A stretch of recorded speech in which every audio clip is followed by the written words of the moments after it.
அப்ப டிசம்பர் 20ஆம் தேதி காமராஜர் மக்கள் கட்சி தமிழ் மாநில முதலில் என்னமோ தெரியல இளையராஜா உங்கள் முன்னால் அதை அறிவிச்சிட்டேன். அறிவிச்சிட்டீங்க. ஆமாம், நான் வந்து அரசியல்வாதி இல்லை. அதனால் நீங்கள் என்னிடம் எப்பொழுதாவது வந்தீங்கன்னா நான் அதுக்கு பிறகு நான் என்ன முடிவு எடுப்பேன்னா, நான் தான் சொன்னேனே, இவர்கள் அத்தனை பேர் அழுதார்கள். ஐயா இது மாதிரி வந்து எல்லாரும் நாங்கள் உங்களை ஒரு குடும்பமாக எங்கள் குடும்பத் தலைவராக நினைச்சோம். நீங்கள் என்ன எப்படி திடீர்னு ஒரு குண்டை தூக்கி போடுறீங்க? நீங்களும் வந்து தமிழ் மாநில காங்கிரஸில் முக்கியமாக ஐயாவுக்கு அடுத்த இடத்துல இருங்கண்ணே. யாருக்கு அடுத்த இடமும் எனக்கு வேண்டாம், யாருடைய இடமும் எனக்கு வேண்டாம், யாருக்கு மேலேயும் எனக்கு வேண்டாம். நான் இதையெல்லாம் வாசனாட தெளிவுபடுத்திட்டேன்.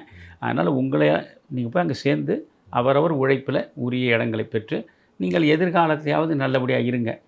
நான் தான் வீணாக போனேன், என்னோடு சேர்ந்து நீங்களும் வீணாக போக வேண்டாம். ஏன்னா வயசாகிடுச்சு, 77 வயது வரை எல்லா முயற்சிகளையும் மேற்கொண்டுட்டேன். அதனால் வந்து எல்லா முயற்சியும் தோற்று தான் போனது. ஒவ்வொருவரையும் நம்பினேன், ஒவ்வொருவரையும் தோளில் தூக்கி சுமந்தேன். எல்லாருமே அவரவர் சுயநலத்தில் உங்களை என்னை பயன்படுத்தி அந்தந்த நேரத்தில் என்னை பயன்படுத்தி விட்டு அவர்கள் கைவிட்டு போய்கொண்டே இருந்தார்கள். எந்த மனிதனிடமும் நான் நம்பிய, நான் கனவு கண்ட லட்சியத்தையும் என்னால் காண முடியவில்லை, கொள்கையையும் என்னால் அவர்களிடம் தேடி பார்க்க முடியவில்லை. அப்போ நான் தோற்ற மனிதன் ஆகிவிட்டேன்.